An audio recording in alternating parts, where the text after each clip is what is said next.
Well, good morning, ladies and gentlemen, and thank you very much for allowing me to be here to be part of the closing ceremonies of this great gathering. And I want to just talk about how important it was and it is that we had this year. But when it was mentioned that the City Council was, of course, supportive of the World Parliament of Religions, the Parliament of the World's Religions coming here, I want to single out one particular member of the City Council, Joe Mihevik, who's sitting right here in the front row.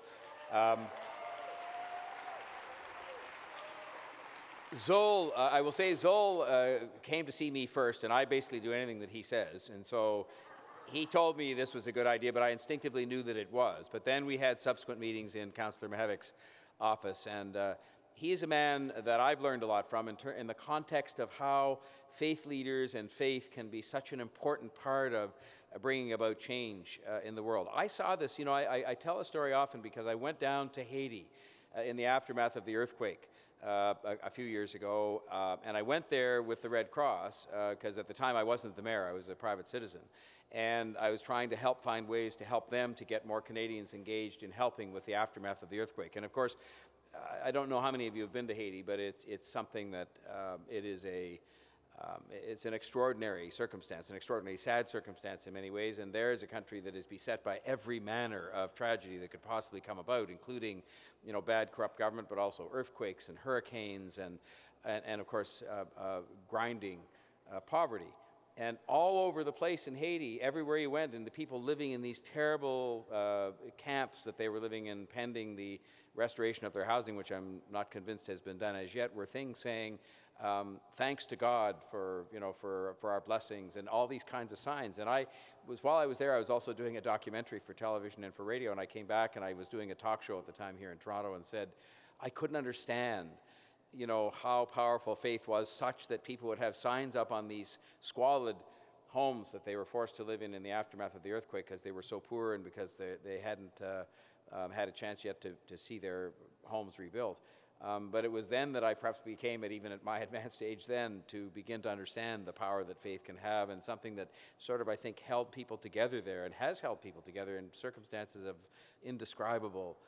poverty and agony. And I think that there's that you can look at, that kind of an example, which obviously has been left with me all these years later, that I still remember that. But there's also the fact that a gathering like this brings people together at a time. I mean, I've lived during the time that I've lived, which is sort of born in 1954, so in the aftermath of World War II. But certainly in my lifetime, I can't remember my adult lifetime, a time when this kind of thing, this kind of gathering was more necessary than ever in terms of bringing people together. I was reading some of the comments written by my friend, former Premier Bob Rae, who's here, talking about how this kind of gathering and this kind of coming together of people of faith can be put to good use in some of the, sort of humanitarian and frankly political causes that beset us at the moment. But I also was struck by a word that was written in one of the other stories, talking about how we can work together in a spirit of curiosity. And I thought that was a very good word, actually, because we talk here in Toronto and with a great deal of conviction and sincerity we talk about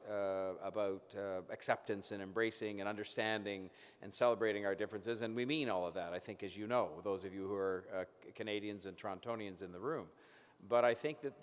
maybe the word curiosity is an even better word. I was out at a Diwali celebration. I got right off the plane. I was in, and unfortunately, the reason I wasn't with you for some of the preceding days of the Parliament was that I was in Portugal at a huge tech conference, which is coming to Toronto. It'll be right here next year with 30,000 people. And I'm struck by the fact that we have this great opportunity here to bring people together and do something that we try to do every day here, which is to bring people together and to use that spirit of curiosity or that embracing or that understanding or that acceptance to learn from each other. And one of the things that I say, I'm not as good a churchgoer as I might be, but I do end up going to a religious observance of one kind or another probably every week, whether it's in a mosque or a synagogue or a gurdwara or a temple. And of course, I can see not only the importance of faith and not only the foundation role that it plays in the lives of so many people in such a positive way, but I've also learned another thing. And I remember, again, I'm sure Bob would be able to relate to this, and Joe, taking some colleagues from the provincial legislature to the mosque for the first time in London, Ontario.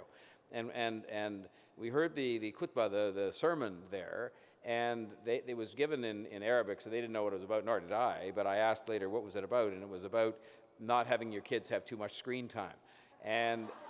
But it underlined something that I've discovered in these visits to all of these different religious observances and to all the different places of worship, which is that the underlying values that form the foundation of almost all, if not all of the world's faiths, small and big, are the same. And they have to do with treating people with a certain degree of respect and humanity and compassion, and that is why bringing people together in rooms like this around the world is so important today, when there are people who are trying so hard to divide and to cause conflict and to cause worse than the even ideological or faith-related conflict around the globe. And so I would just say to you, and none of this was, I have all these very nice notes of things that I'm supposed to say, please continue to work in that spirit of curiosity that was referred to. We think we're doing well here, but we know we've fallen far short of perfection in terms of making sure that we try to build a society where we learn from each other, where we work together to make sure that we eradicate poverty and that we lift people up and that we use the foundation of faith, among other things, to try to work together to build up a society we can all be proud of, where there is social justice and where there is a prosperity that is shared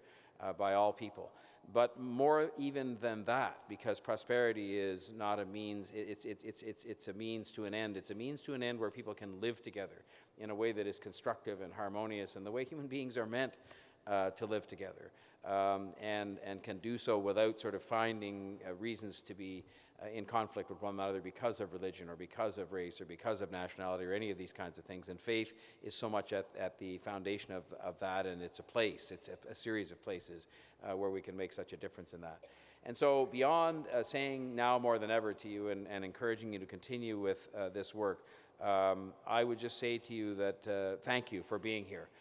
Thank you to those who organized it. Thank you to the volunteers. I know there were hundreds of volunteers who helped to make this happen.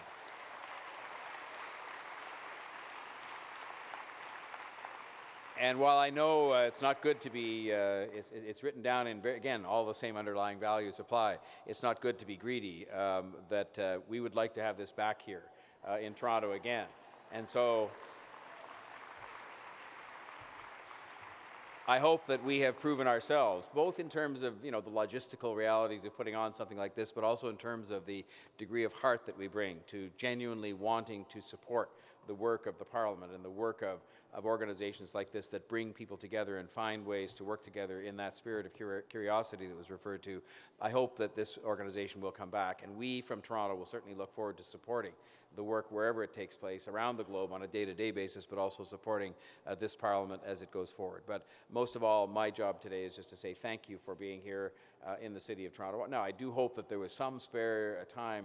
made available to you to do some shopping while you were here to support the local economy, because that's a very important thing that allows us then to do good work. But nonetheless, I hope you had a good time and felt very warmly received here, because this is a place where we pride ourselves on receiving people warmly, embracing them, learning from them,